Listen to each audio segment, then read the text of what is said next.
Before we dive into this colossal collision, make sure you subscribe to WWE Express and ring the notification bell for more deep dives into wrestling's greatest storylines, jaw-dropping hypotheticals, and character analysis you won't find anywhere else, so you don't miss a single upload. Picture this: WrestleMania 42, the grandest stage of them all bathed in blinding pyrotechnics, and two of the most destructively dominant forces in modern WWE are about to tear the house down in a clash that represents everything we love about this business. Brock Lesnar vs. Oafimi. On paper alone, that sentence sends shivers down your spine. This isn't just about two massive men destroying each other, though there would be plenty of that. This is a philosophical collision between two eras of WWE dominance. Lesnar represents that old-school, pure destructive force methodology. The beast incarnate who has dismantled legends, held main event status through sheer overwhelming physicality, and built his entire legacy on the premise that he is simply better, stronger, and more dangerous than anyone else. He's the measuring stick. He's the benchmark. When you beat Brock Lesnar, the entire wrestling world takes notice because you've just defeated an unstoppable force. But Oafimi? Oafimi is the future wearing your nightmares. Here's what makes this WrestleMania encounter so narratively compelling. Oafimi's rise has been meteoric. He's been systematically dismantling opponents with a coldness, a precision, and a physicality that rivals anything Lesnar has ever brought to the ring. While Lesnar is pure explosive violence, Oafimi is calculated destruction. He dissects opponents. He studies them, and then he breaks them. The psychological warfare angle leading into this match would have been absolutely magnificent because you're looking at someone who could potentially outthink and out-execute the beast incarnate. The narrative leading into this could have gone several incredible directions. Maybe Oafimi, riding high as the Intercontinental Champion or perhaps challenging for a world title, starts openly challenging the narrative that Lesnar is the toughest, strongest, most dominant force in the company. Perhaps he cuts promos about how Lesnar is yesterday's news, that the evolutionary chain has moved beyond the beast incarnate, and that a new paradigm of dominance has arrived in the form of a younger, hungrier, more driven competitor. Lesnar, never one to back down from direct disrespect, responds with that signature Lesnar arrogance.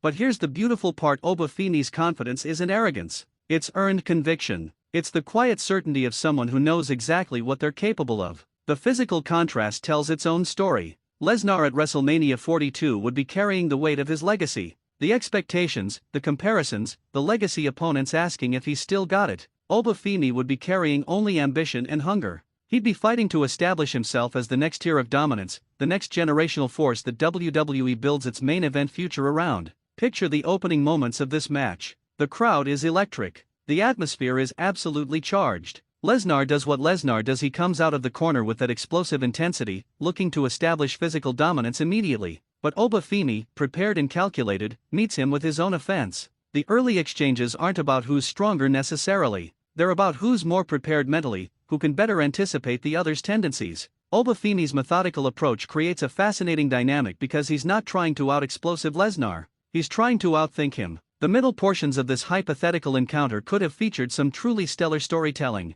Imagine Lesnar getting frustrated that his usual devastation isn't working as cleanly as he's accustomed to. Imagine him becoming more aggressive, more desperate to reassert his dominance. This would be the perfect opportunity for Oafimi to capitalize, to show that Lesnar's aggression and Lesnar's power, when channeled by anger rather than calculation, can actually work against him. You're looking at a younger competitor who has studied the tape, who understands Lesnar's tendencies, and who has the physical tools to exploit them. The selling and storytelling in this match would need to communicate something vital to the WWE Universe. It would need to communicate that while Lesnar remains an absolute force of nature, a competitor who can still main event the biggest stages, the torch of dominance is being passed. The future of WWE's main event scene is walking through that locker room door, and its name is Oafimi. It's not about disrespecting Lesnar's legacy. It's about acknowledging that wrestling itself evolves, that each generation brings new approaches, new athleticism, new ways of dismantling opponents. The finish of this match becomes absolutely critical to the narrative. If Oafimi wins cleanly or even overcomes interference to secure victory, you're establishing him as someone who can beat anyone, anywhere, anytime. You're putting your stake in the ground for the future of your company. If Lesnar wins, you're either having him survive this new threat, which maintains his legitimacy, or you're setting up a rematch dynamic that extends this storyline through multiple major events. What makes this WrestleMania 42 encounter so fascinating is that it's not about a title. It's about legacy. It's about hierarchy. It's about asserting who belongs in that exclusive tier of competitors who are simply better than everyone else. Both men would bring everything because both men understand the stakes. Lesnar, defending his position as the most dominant force in WWE. Oafimi, trying to ascend to that position. The crowd would be incredible because they'd understand the implications. They'd see a young, hungry competitor facing off against a legendary force. They'd recognize the physicality on display as some of the most impressive athleticism WWE has to offer. And they'd understand that they're witnessing a potential changing of the guard, a moment where the future of main event WWE is being determined inside the squared circle. This is the kind of wrestling that reminds us why we love this business. Not because of theatrics or entertainment alone, but because it represents the ultimate test of will, strength, preparation, and psychology. Brock Lesnar vs. Oafimi at WrestleMania 42 would be a match that people talked about for years because it would represent something bigger than the two competitors involved. It would represent the eternal cycle of professional wrestling, where legends must eventually pass the torch and new forces of dominance rise to claim their place among the greatest performers ever. If you love this breakdown of what this hypothetical WrestleMania encounter could have been, please subscribe to WWE Express for more character analysis, storyline deep dives, and wrestling content that goes beyond the surface. We explore the psychology, the narrative implications, and the artistry that makes professional wrestling the greatest entertainment medium on planet Earth. Subscribe to WWE Express now, and join our community of wrestling enthusiasts who understand that this business is about far more than just athleticism. It's about storytelling at the highest level.